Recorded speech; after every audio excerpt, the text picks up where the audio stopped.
Then we'll need someone to play Jesus. And then there was some Jews there. And then a part for others and some. So I tell you what. Honey, why don't you play the role of the narrator? Okay. Okay. Jason, you played Jesus last week. So Jaleel, you think you can handle that part this week? I think so. Okay. Now, you do know that if you're going to play Jesus, you're going to have to put some fire in it. Can you handle that? Yes. You sure? Yes. Okay, we'll see, Jason. Now, that leaves for me and you. You can play the Jews, and I'll play the role of some, and you can also take others, okay? Okay, let's pick it up. John chapter 7. We'll begin in verse 11, and let's put some feeling in it. Let's really get animated and bring this account to life. Therefore, the Jews began looking for him at the festival and saying, "Where is that man?" And there was a lot of subdued talk about him among the crowds. Some would say, "He is a good man." others would say, He is not, but he misleads the crowd. no one, of course, would speak about him publicly because of the fear of the Jews. When by now the festival was half over, Jesus went up into the temple and began teaching. Therefore the Jews fell to wondering, saying, "How does this man have all knowledge of letters when he is not studied at the schools?" Jesus in turn answered them and said, What I teach is not mine, but belongs to him that sent me. If anyone desires to do his will, he will know concerning the teachings, whether it is from God or I speak of my own originality. Now, that's how you play Jesus, Jaleel. Felt like I was back in the first century again. Now, while I have this in mind, isn't this much better than sitting in front of TV? it really is. Definitely. Yes. Well, let's pick up where our reading left off. This time I'll play Jesus. Thank you very much.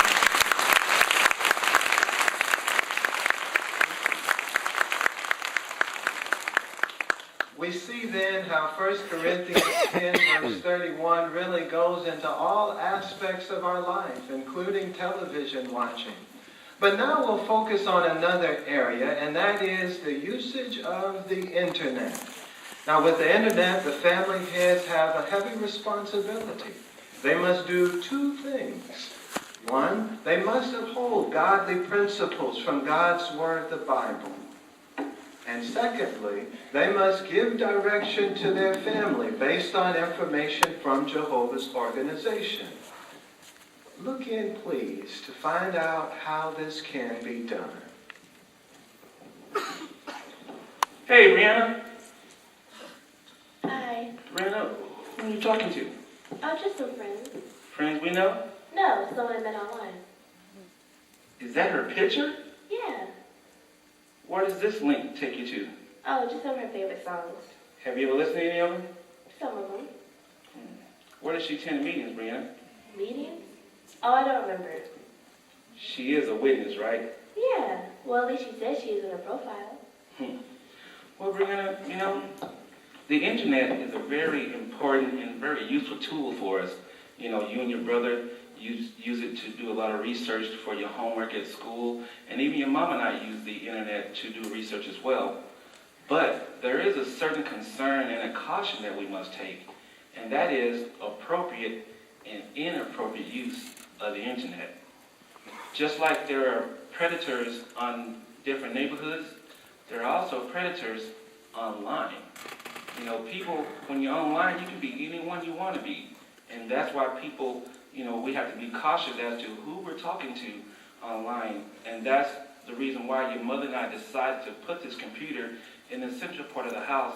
That way no one can really hide anything, and we can see everything that's going on. When your mother and I use it, it's in an open area that we use it. When your brother and yourself use it, it's in an open area as well. Because we don't want anything to happen to you and your brother. It's not that we don't trust you. It's that You awaken and find that it's too difficult, or that you're too tired to be involved in the Christian ministry, or to give your employer a good day's work. These are possible symptoms of excessive recreation.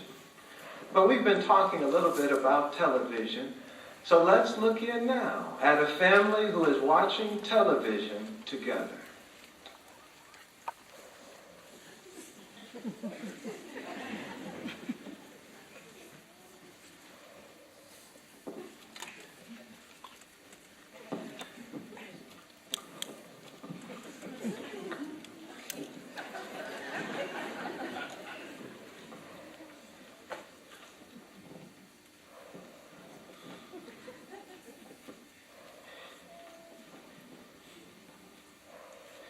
This TV show is totally inappropriate. And yet, look at us. We're practically glued to the TV set. I can't believe we're actually watching reality street life. What's happening to us? Not long ago, we would have never watched a TV show like this, but now look at us. I'm so ashamed.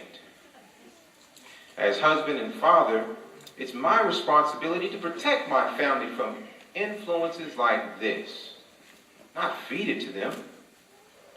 I should be providing them with recreation that's wholesome, entertainment that refreshes them, not this garbage. I guess I just haven't been doing a very good job lately. Well, it's time for me to make a change. If I don't do something fast, then the spiritual routine that we have come to know and love will positively be affected. All of the good habits that we've established as a family will without fail come to spoil.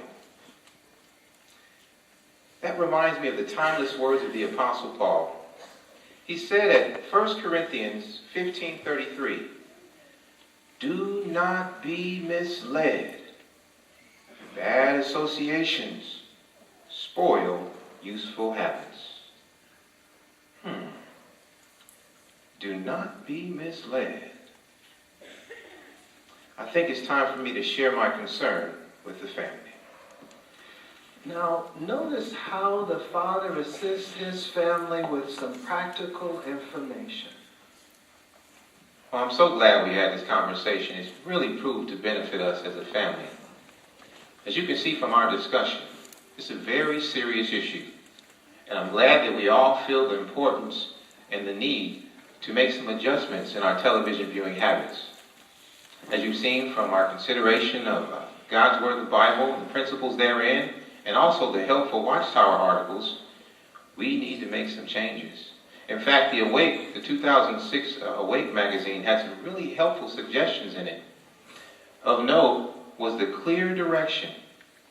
If we make efforts to set specific limits as to how much TV we're going to watch, and then go so far as to be very selective as to how much we watch and the content of the programs, then the bad influences that exist in TV land won't make their way into our family, into our minds and our hearts, and eventually affecting our actions. So let's make that our aim and our resolve to do just that. Now, the family has shared an evening meal together. And after sharing the meal, notice how the father replaces inappropriate entertainment with appropriate recreation. Honey, dinner was simply delicious. What did you think, boys? It was Great. good, Mom. I'm glad you guys enjoyed it. Good. Now, I see we all have our Bibles. That must mean we're ready for our family Bible reading. That also means we're ready to have some fun. Right, boys? Right. Yes. All right. Now, I took the liberty already of going through the reading, John chapter 7. And we like character reading. We like doing that as a family. So the account calls for, of course, a narrator.